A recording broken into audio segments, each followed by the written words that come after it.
AMC's greater revenue, Wall Street's need for AMC, the real catalyst, and more are discussed in today's video. First, we examine this. Discuss what they don't want you to see. IMAX 91% to 92% institutional ownership. Cinemark 100% plus. AMC 35% to 39%. Read again. Retail owns AMC, not Wall Street. This is why only AMC is continually assaulted. Continuous negative medium. Off-exchange dark pool domination, large by volume price decline. Control is lost, not simply stock. They control IMAX and Cinemark, but not AMC. That's the issue. They regularly strive to shake off millions of non-selling investors. Because they have billions of synthetics and need ordinary investors to depart to become institutional owners, they're manipulating the price, moving orders off exchange, and flooding the market with liquidity. However, they can't modify the apes who own the shares. We can put these hedge funds in their current positions because of it. Some of the examples we give explain why institutional ownership is vital and helps us identify the crime. AMC, the world's largest movie chain, had over 4 million moviegoers in the last 4 days. But it's down over 1% today, while Cinemark, half its size, is up over 3%. Cinemark rose 3.4%, while AMC fell 1.22% despite both firms in the same industry enjoying the same growth and news. AMC makes records, as we've seen. The box office is setting records. We're not seeing the same move. If Cinemark had made a 3% shift and AMC 1%, the story would have been different. Though debatable, it would have been different. We both gain from the same news, but one is down and one is up, which goes to show how institutional ownership is scared about losing control and why they're always pushing individuals. We've mentioned that AMC investors aren't apes. They're retail investors. It's unnecessary to buy AMC for the pinch again. The pricing, how low, and how much potential AMC has is enough to attract retail investors. We've seen non-ape investors in AMC. Institutions are trying to take them away by establishing an incentive for investors in the sector, but they may suddenly want to push them towards Cinemark since they'll see Cinemark rising and AMC falling. Not knowing why. The deception is clear. You can see how well AMC is performing, yet the price is falling. But you don't know about the constant dark pools, manipulations, swaps, tokenizations, options, and offshore shares. With all these factors, Cinemark may seem like a superior investment, but hedge funds are preying on that.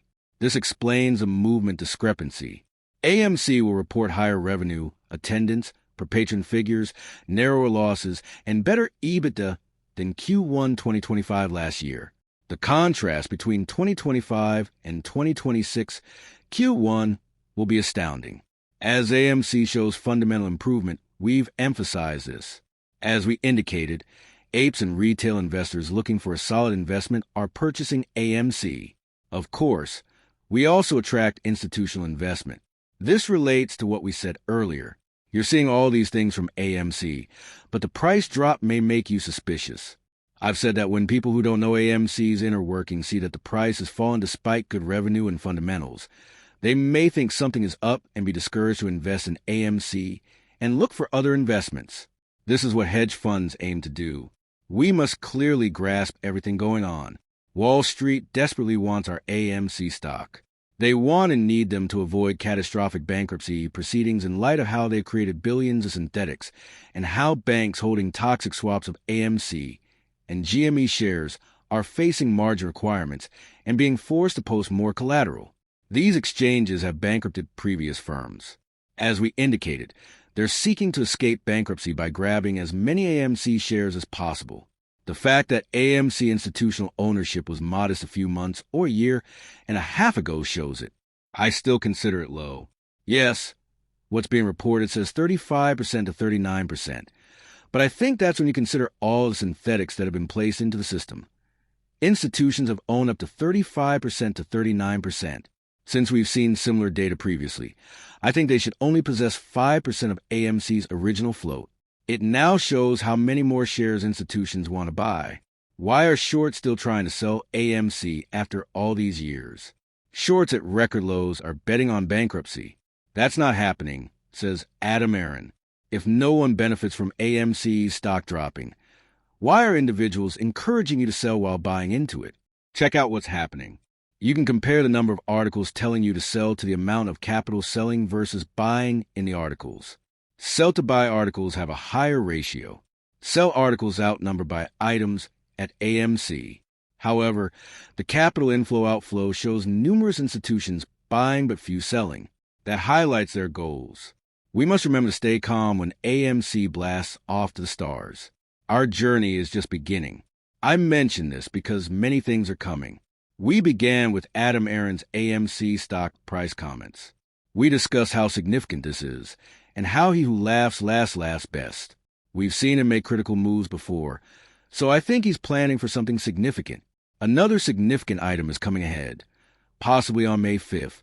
It will show the first quarter, which we've seen go well. So this is crucial. This is crucial since it will reveal Q1 2026 performance. Could they apply that to 2026 Q2, Q3, Q4? So we'll know how well we'll do with the present box office. That will start us understanding its effectiveness. The box office for Super Mario Galaxy exceeded 800 million worldwide. The budget was 110, set to become the first $1 billion picture in 2026. Another movie with $1 billion potential. We discuss how this encourages more movies to be released. This shows that more movies will succeed. In my previous video, I indicated that if more movies do this well with a cheap budget, it will motivate more people to make movies, which is what we want. We want movie quality to stay or improve while movie production increases. We'll likely see that. Another thing to consider, roughly halfway to $1 billion in global box office, faster than Mario. Michael grossed $218 million in its first 4 days. Mario's first 4 days, $160 million. You're watching another hit. Since the Mario movie could cross $1 billion, we may be looking at the Michael Jack Mitch's movie as well. This gives us another perspective of how, if Q1 earnings are good, Q2 earnings will be too. Because of the FV, individual investors desire to acquire AMC. See, 2026 is one of the best year-to-date starts in modern box office history, beating 25, 24, 22, and 2021 by enormous margins. Imagine 2023's record pace. Before the epidemic, early year totals were usually lower. Thus, 2026 is exceeding the prior decade at this point. This summarizes our discussion. This isn't the box office attempting to recoup and bring back COVID. This is smashing pre-COVID records and showing our progress. It's exactly what we desire. I indicated previously that if we can apply Q1 fundamentals to Q2, Q3, and Q4, we'll know how well we do before earnings. We want that. Another important factor is the ATM, as discussed. We discuss how this is huge news since it implies we can raise the same amount of money with fewer shares. We'll see then. You can understand why I mentioned the catalyst. This will be big for AMC, so we want to watch out for it. This is why I said Adam Aron may have a plan. Remember that the business will receive questions from AMC Investor Connect members and equity research analysts during the webcast. AMC investors can join AMC Investor Connect and submit written inquiries here. Please post any questions you have. This may clarify some of your thoughts. We want to know what our stocks will do. Therefore, it's nice that they answer retail queries. Another point is that GME AMC short sellers left believing they could destroy these companies, but they were wrong and now have no recourse. They're betting on AMC's bankruptcy, like we said.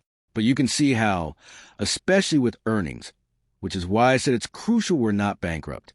We're heading the other way of bankruptcy. So short sellers